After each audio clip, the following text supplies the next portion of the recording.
mu mibabaro yawe harimo no kuzajya ugenda wiba ari byo bizagukiza kwibuka ibihumbi 2 umuntu ufite amaboko ufite ubwenge ufite imbaraga uko nari mfite ikibazo kinkomereye cyane kandi kubona nabundi buryo kirakemura ukagikemura wica icyabandi se wese warazi guteka bira 2 bitari bumukemurira ikibazo cye mabuje ariko ndi gusaba imbabazi kandi nzi neza ko ibyo nakoze nta kindi gihe nzongera kubikora byambereye isomo igihe maze ndi hanze kirahagije kuko hanze ahangaha ndababaye meze nabi Kayo mbere uko ukora ikintu byubanza utekereza ingaruka zacyo nta kintu na kimwe kitagira ingaruka yaba nziza yaba mbi buri kintu cyose kiba gifite ingaruka ikindi Imana ishimwe ko nibye tukabona ikintu duheraho tukwirukana wari umaze gufunga umutwe wari umaze kwigira nkaho uri engineer muri chantier mbese wari warigize nka uri boss nkavuga ukavuga ariko mbabarira nukuri ntabwo bizongera kandi ubu narize ubuzima bwo hanze bwarayingishije niburi byumweru 2 maze hanze maze kubona ko kugira nabi no kugwa nabi nta nicyo bimaze Kayo taha uyu munsi nta mbabazi mfite nejo ntazo nzaba mfite nta nubwo nteganya kongera kuzigira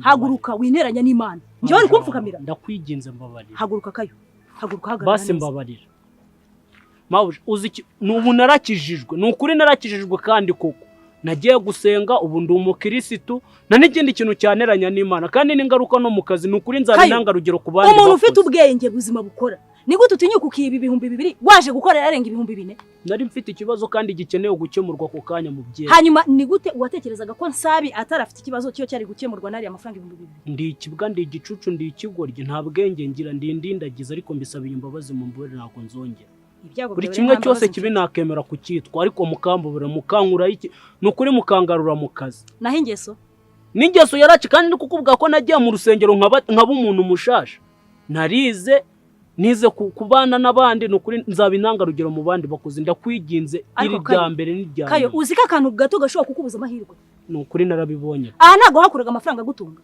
none se ibihumbi 2 nigute byari bigiye kukubuza akazi usibye ko ngiyewe turi kuvugana ubu ngubu nta nimbabazi naguha kuko singiye wakoshereje mu mbabarire babye genda ujye gusaba Nsaba imbabazi kuko ubu uramugabo uri kubona arama imbabazi koko none nusikari wowe umuyobozi cyo wavuga ko nta muntu numwe wakirenzaho ikindi kintu wambabari ukangarura mu kazi kuko nawe ndabizere ko nayabyanga nta kazi nakugaruramo kuko icyakwirukanishije n'ubundi kiracyahari genda usabe Nsaba imbabazi namara kuziguha uzungira icyo muvuganye ari hehe aho utazi ni hese hano basi mwakure musabe imbabazi turi kumwe wenda nawe umfashe kugira ngo abyumve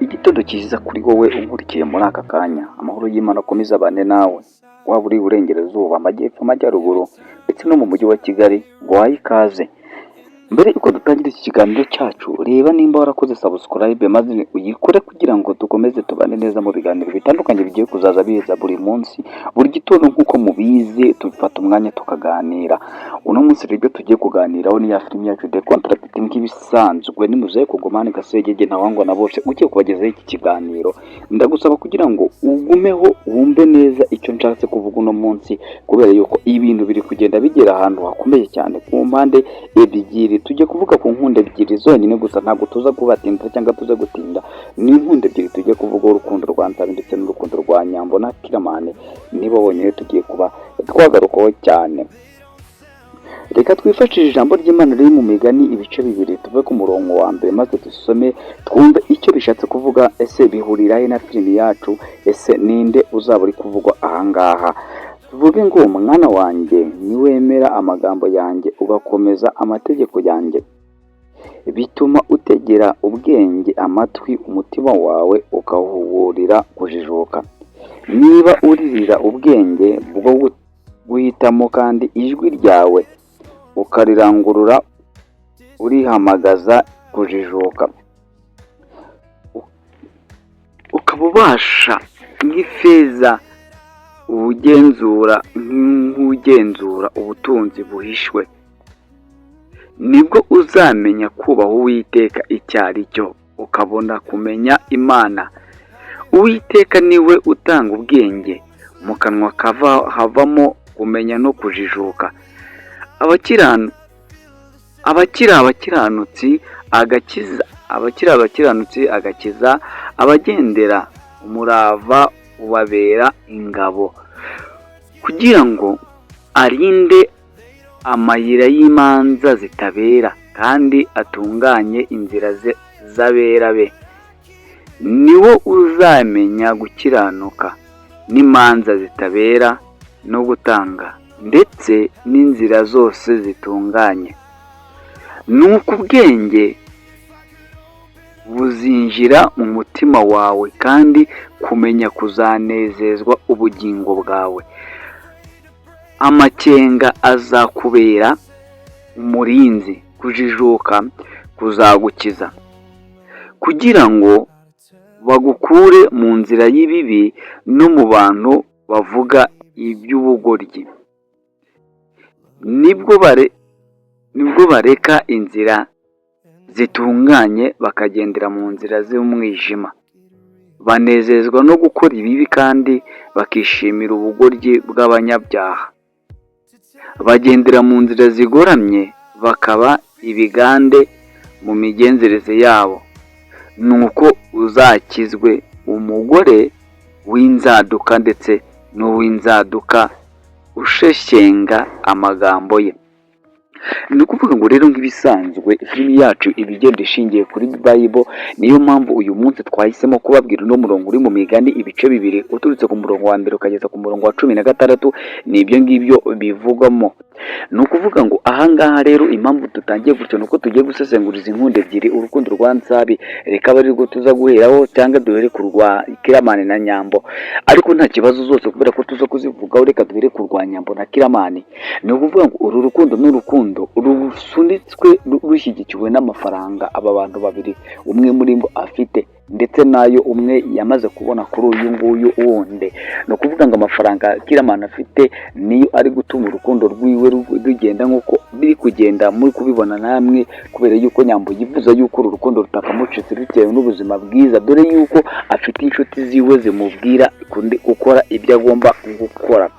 Ni ukuvuga ngo ibi ngibi iyo usomye iri jambo ry'Imana ukabireba neza, usangamo ahangaha harimo umuntu ufite amashyeshyengo uri gushyeshyenga uwundi, nk'uko umurongo wa 16 bavuga ngo nuko uzakizwe umugore w'inzaduka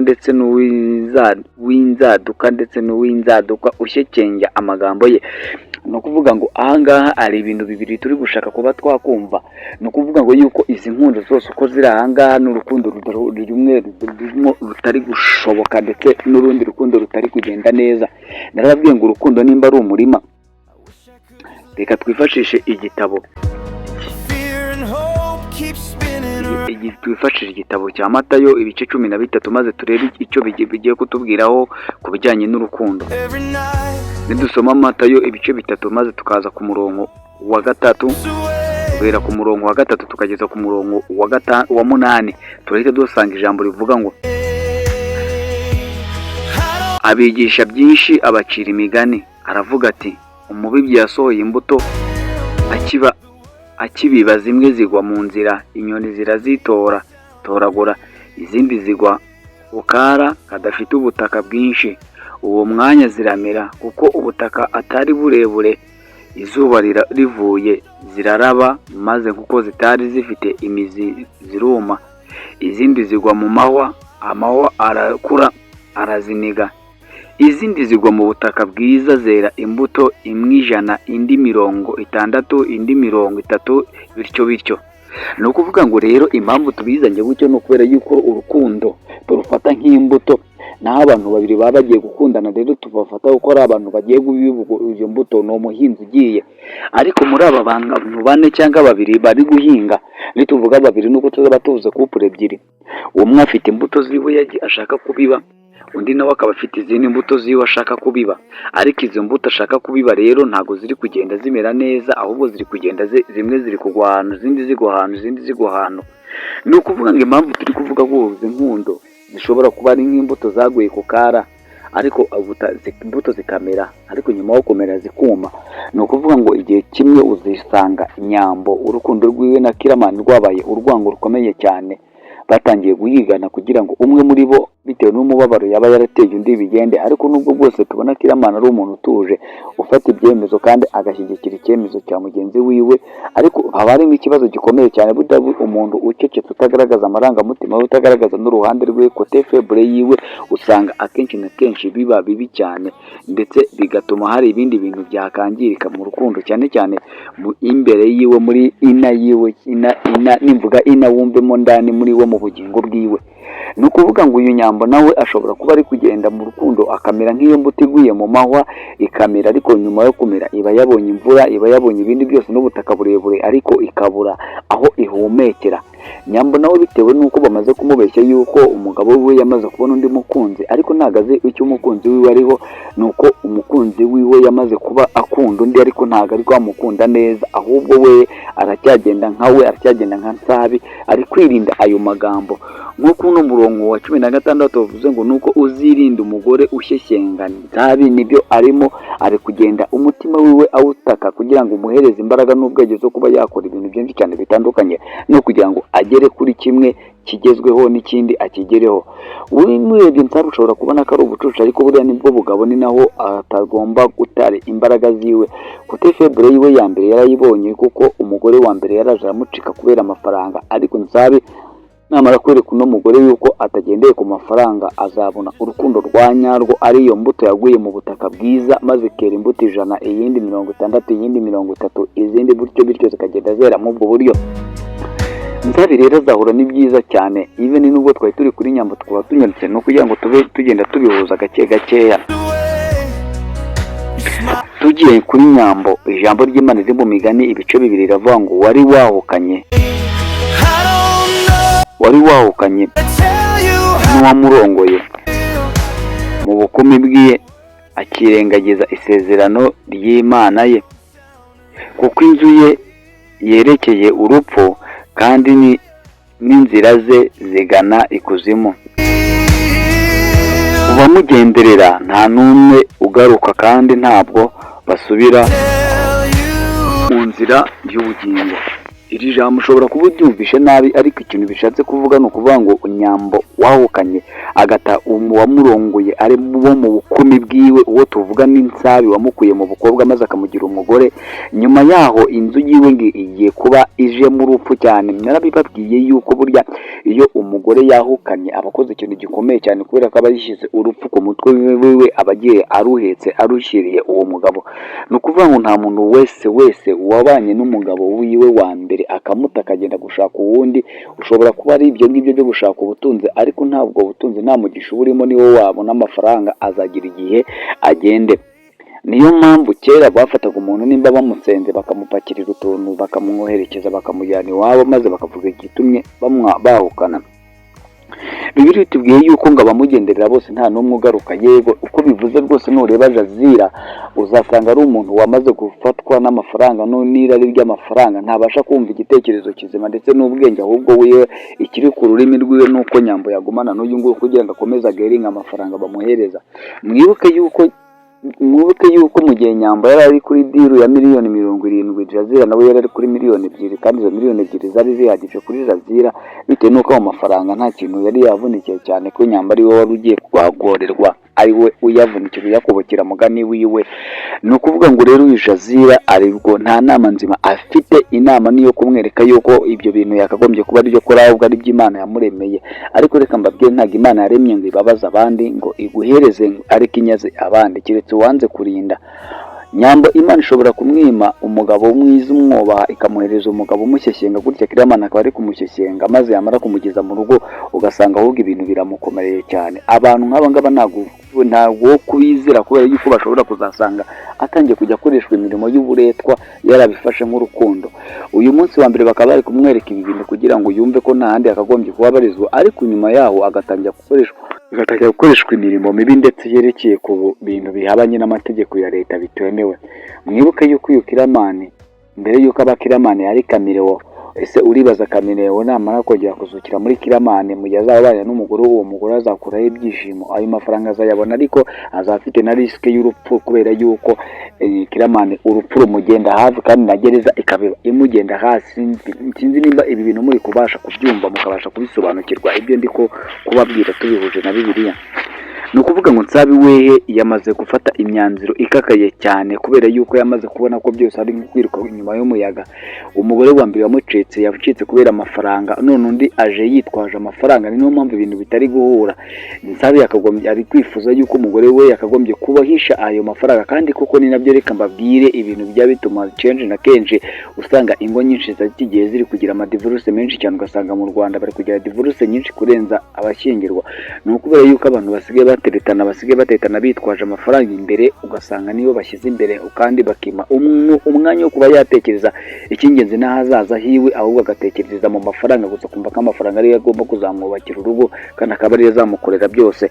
Niyo mpamvu rero ikote febre ya Nsabi yatangiye kujya yihunga cyane kugira ngo abashe gukora.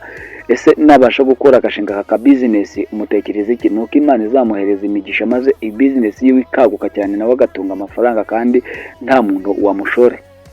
Byari byiza ko izo miliyoni 50 bazimuhereza yakora restaurant nini kandi ikomeye cyane mu mujyi, ariko we ntago abishaka, ahubwo arashaka gukoresha imbaraga n'ubwenge bwiwe Imana yamuhaye, nk'uko twabisomye mu ijambo hejuru rivuga ngo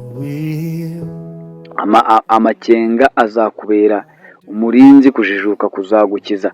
Ni ukuvuga ngo Nsabi ibingibi ari gukoramo byoho ni ukugira ngo yibonere amakenga. Ni ku murongo wa 11 mu migani mu bice bibiri.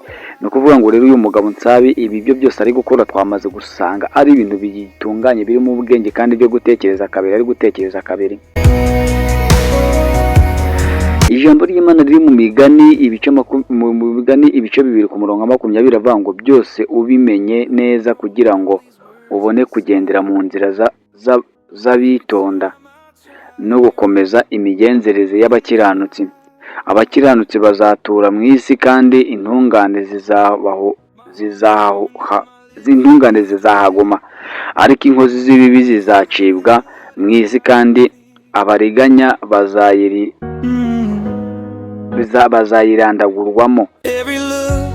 bazayirandurwamo.